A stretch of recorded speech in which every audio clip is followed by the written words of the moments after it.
हरिओम, नमस्ते, good evening everyone. Welcome again to my YouTube channel GK law classes. तो जैसे कि आप सभी लोग जानते हैं और मैं बार बार आपको पिछले कुछ वीडियोस और शॉर्ट्स से बता भी रही हूँ कि हम भारतीय न्याय संहिता के ऊपर अपने चैनल के ऊपर एक सीरीज रन कर रहे हैं। तो जैसे कि आप सभी लोग जानते होंगे, जिन्होंने कल का शॉर्ट ऑलरेडी देख लिया होगा, कि हमने चैप्टर 6 ऑफ भारतीय न्याय संहिता स्टार्ट किया है, that talks about the offences against human bodies.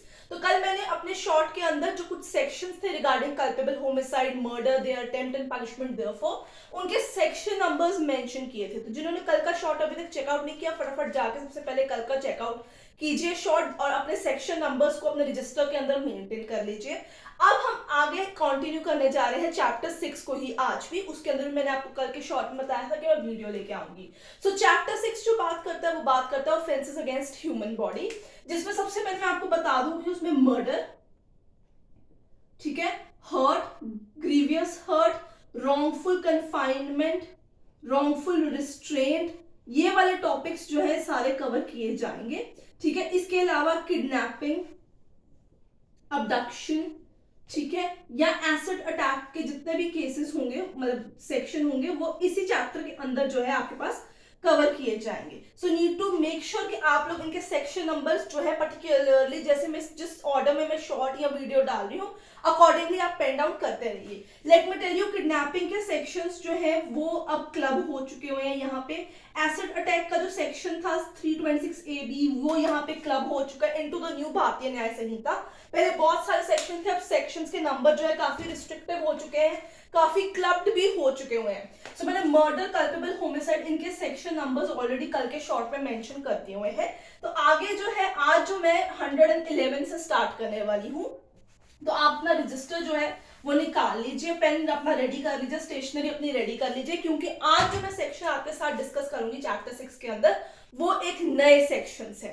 सो भारतीय न्याय संहिता के अंदर व्हाट्स न्यू में भी मैंने आपसे ये चीज के अंदर बात की थी, उस वीडियो में भी मैंने आपसे बात की थी। आज हम उस पर डिटेल पे डिस्कशन भी करेंगे कि सेक्शन 111, ठीक है, 111, 111, 112 और 113 जो है, ये तीन नए सेक्शंस जो है चैप्टर 6 में इंट्रोड्यूस कराए गए हैं। That talks about organised crime, petty organised crime, ठीक है, मैं लिख भी रही हूं इनके नाम ताकि आप सेक्शन के आगे मेंशन कर सकेंगे उसे। और 113 आपके पास टेररिस्ट अटैक के बारे में जो है बात करता है। तो ये सेक्शंस इनसे रिलेटेड है, ये तीनों सेक्शंस नए हैं। और आज की वीडियो में हम बात करने जा रहे हैं सेक्शन 111 ऑर्गेनाइज्ड क्राइम्स की। तो आप जो अपना रजिस्टर निकाल के उसको पेन डाउन कर लीजिए। It talks about what shall constitute the offence of organised crime and its punishment therefor. तो हम इसी पे आज जो है सबसे पहले वीडियो को स्टार्ट करेंगे। आइए देखते हैं what are organised crimes, so what kind of offences would constitute further into an organised crime. तो सबसे पहले हम इसेंशियल्स के अकॉर्डिंगली इस सेक्शन को समझेंगे, विच इज वेरी इंपॉर्टेंट। ठीक है, कोई ऐसा डेफिनेशन नहीं है, मैंने उसको तोड़ के अलग हिस्सों के अंदर बनाया ताकि आपको पूरा सेक्शन जो है मैं समझा सकूं in detail with easy format के अंदर। सबसे पहला इसेंशियल होगा any continuing unlawful activity. So section start ही इन्हीं चार वर्ड से होगा।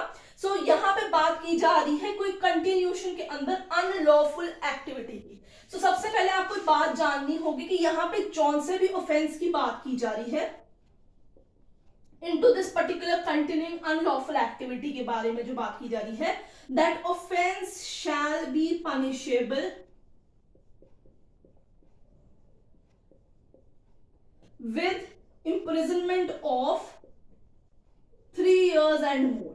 सो अब इसका मतलब क्या हुआ? अब आप कहेंगे इसका मतलब क्या हुआ? यहाँ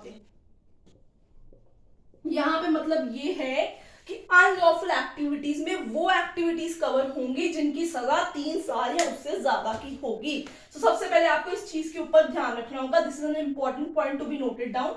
सो पहले एसेंशियल के नीचे फर्स्ट ब्रैकेट आप इस चीज का बनाएंगे कि अनलॉफुल एक्टिविटी में वो ऑफेंस आएगा जिसकी इंप्रिजनमेंट 3 साल या उससे ज्यादा की होगी। ठीक है स्टूडेंट्स, आगे चलते हैं और बढ़ते हैं, देखते हैं अनलॉफुल एक्टिविटीज कौन सी जो है ऑर्गेनाइज्ड क्राइम के लिए सरकार ने क्लासिफाई की है। So this particular essential is going to be inclusive in nature. So it includes, ठीक है, कौन से अनलॉफुल एक्टिविटीज जो है वो इसके अंदर ऐड होंगे, हम उसके बारे में बात करेंगे। नंबर 1, किडनैपिंग, नंबर 2 रॉबरी, ठीक है। ये सारी ही अनलॉफुल एक्टिविटीज के बेसिस के ऊपर कंसिडर किए जाएंगे। अगर इनमें से कोई भी क्राइम कमिट किया जाएगा तो अकॉर्डिंगली आगे जब मैं सेक्शन में एसेंशियल्स बताऊंगी तो वो ऑर्गेनाइज्ड क्राइम में कंसिडर कर लिया जाएगा। नंबर 3 है व्हीकल थेफ्ट, ठीक है। आजकल आमतौर पे बहुत सारी सिटीज के अंदर ये होता है। एक्सटॉर्शंस, इसके किडनैपिंग के एक्सटॉर्शन के इंडिपेंडेंट सेक्शन भी है। लैंड ग्रैबिंग, जमीन हथिया ली जाती है। बहुत बड़ी कुछ ग्रुप्स, कुछ गैंग्स, कुछ इंडिविजुअल्स जो सामने वाली वीक पार्टी होती है उसकी जमीन जबरदस्ती हथिया लेती है। कॉन्ट्रैक्ट किलिंग, ये सारे ऑफेंसेस का मेंशन सेक्शन में दिया गया है। आप लोगों को ये सारे के सारे ऑफेंसेस जो है मार्क डाउन करने होंगे ताकि आपको पता चले कि कौन से ऑफेंसेस को अनलॉफुल एक्टिविटी के बेसिस में कंसिडर किया जाएगा। Economic offences, now economic offences will include the counterfeiting of your notes, your bank notes, your government stamps, vis-a-vis. इसके अलावा हवाला ट्रेडिंग जो आपकी होगी, criminal breach of trust, forgery, और जो मास मार्केटिंग फ्रॉड होता है, बेसिकली वो बैंक वाले बन के कहते हैं हम फलाने बैंक से बोल रहे हैं जी, आपको इतने पैसे जमा कराने होंगे नहीं तो हम काट लेंगे, ओटीपी फ्रॉड्स वगैरह, ये सारे इकोनॉमिक ऑफेंसेस में कैलकुलेट किए जाएंगे। इसके अलावा साइबर क्राइम्स, ठीक है। और इसके अलावा ह्यूमन ट्रैफिकिंग जो है, ट्रैफिकिंग फॉर रैंसम और सेलिंग वगैरह सब कुछ कवर किया जाएगा इसके अंदर। सो ये सारे तरीके के ऑफेंसेस जो हैं आपके अनलॉफुल एक्टिविटी में कंसिडर किए जाएंगे। अगर इनमें से कोई भी किया जाएगा तो आपका जो है इस अनलॉफुल एक्टिविटी के कंसिडरेशन में आ जाएगा। अब सबसे पहला एसेंशियल तो हो गया एनी कंटिन्यूइंग अनलॉफुल असेंबली, जिसमें मैंने आपको बता दिया एक्टिविटी कौन सी आती है। नंबर 2 एसेंशियल होता है that particular activity is done by a person और पर्सन्स सिंगली या जॉइंटली, ठीक है, यानी 2 या 2 से ज्यादा बंदे इन अ कॉन्सर्ट, ठीक है। इसके आगे मैं कंटिन्यू करने वाली हूं आप लोगों के लिए। आई होप आपने सारा कुछ पेन डाउन किया होगा,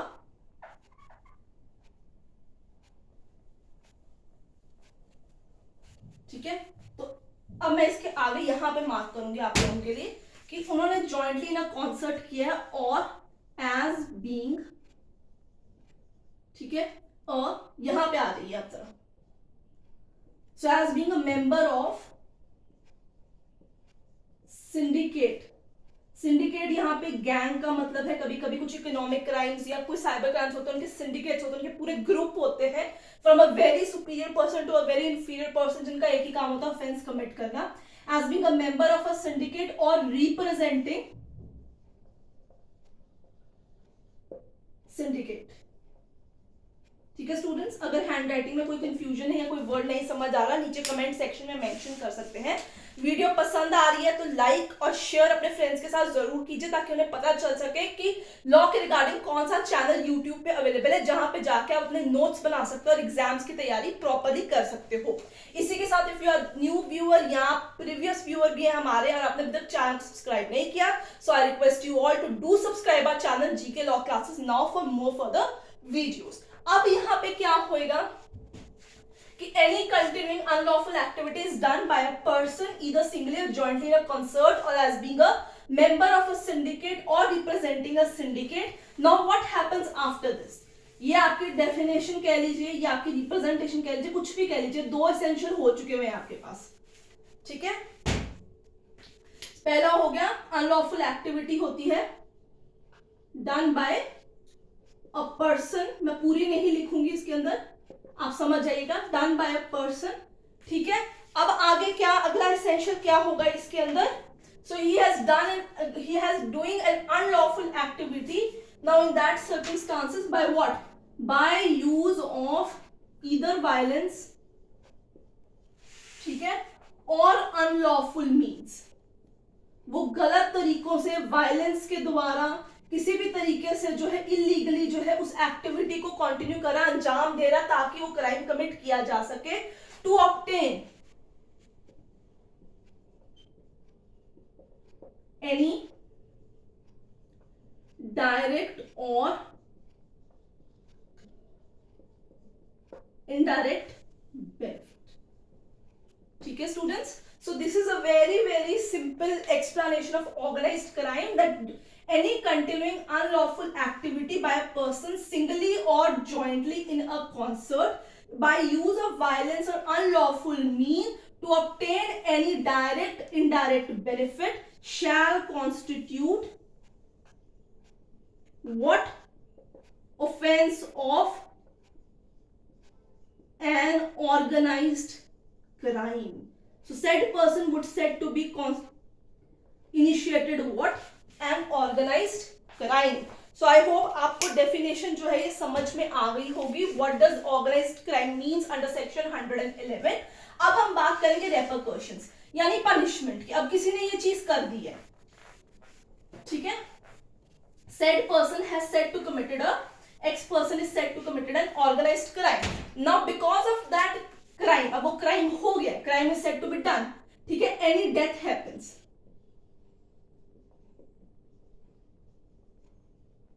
सो इन दैट केस अगर कोई डेथ हो जाती है because of the commit of that particular crime, क्या पनिशमेंट दी जाएगी? डेथ पेनल्टी, ठीक है, लाइफ इंप्रिजनमेंट भी दी जा सकती है, डिपेंड्स जज का बेसिकली कि वो किस तरीके से कंसिडर करता है, प्लस माने एंड, यहां पे fine of not less than 10 lakh rupees, 10 lakh से कम तक का जुर्माना नहीं लगेगा इन केस डेथ नहीं होती, ठीक है। No death is there happened, कोई भी डेथ नहीं हुई है, क्या सजा मिलेगी उस इंसान को? What do you people think? Let me know in the comment section also. वैसे मैं भी बताने वाली हूं, imprisonment from either 5 years, 5 साल से लेके लाइफ imprisonment तक की उसको सजा मिलेगी in case some other thing happen but no death happens, ठीक है। और साथ में फाइन भी होगा उसके पास, वो फाइन कितना होगा? 5 लाख रुपीस तक का उसको फाइन जो है वो देना होगा, फाइन काफी ज्यादा है। इसके अलावा इस सेक्शन में अबेटमेंट, अटेम्प्ट, ठीक है, प्रेपरेशन, ये सारे भी पनिशेबल होंगे। So this is a wholesome offence section जिसमें सारी चीजों को कवर किया गया है। कंस्पिरेशन जो है वो भी पनिशेबल ही रहेगी आपके पास, ठीक है। अगर ये चारों चीजें करेंगे तो भी सेम पनिशमेंट होगी, सेम एज अबव ही लिखूंगी मैं आपके पास।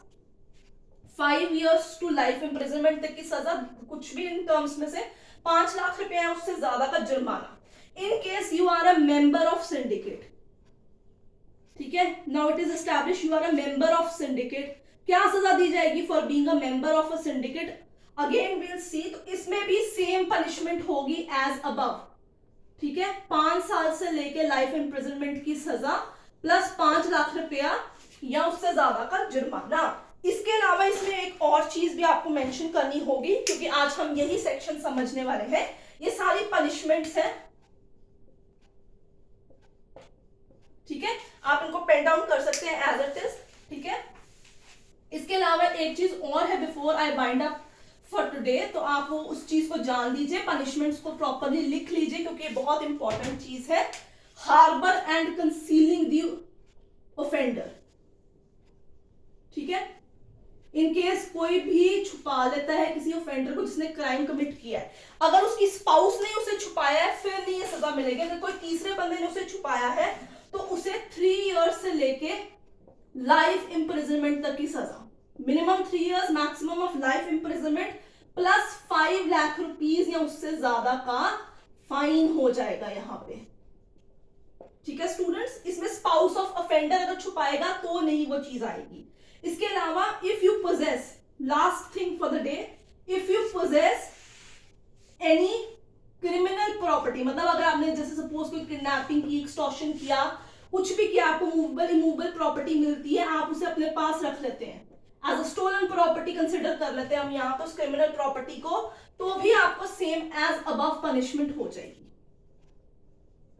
ठीक है। आपके पास ड्यूरिंग द रेड ये वो जो आपका जो क्राइम की वो जो पर्टिकुलर चीज आपने छुपाई हुई है वो बरामद कर ली जाती है पुलिस के द्वारा, then it considered as to be as a crime. So students, I hope आपको सेक्शन 111 आज का समझ में आ गया होगा। वीडियो पसंद आए तो लाइक शेयर कर दीजिए, चैनल को सब्सक्राइब करना भूलिएगा मत। मैं अगली वीडियो में मिलूंगी अगले सेक्शन के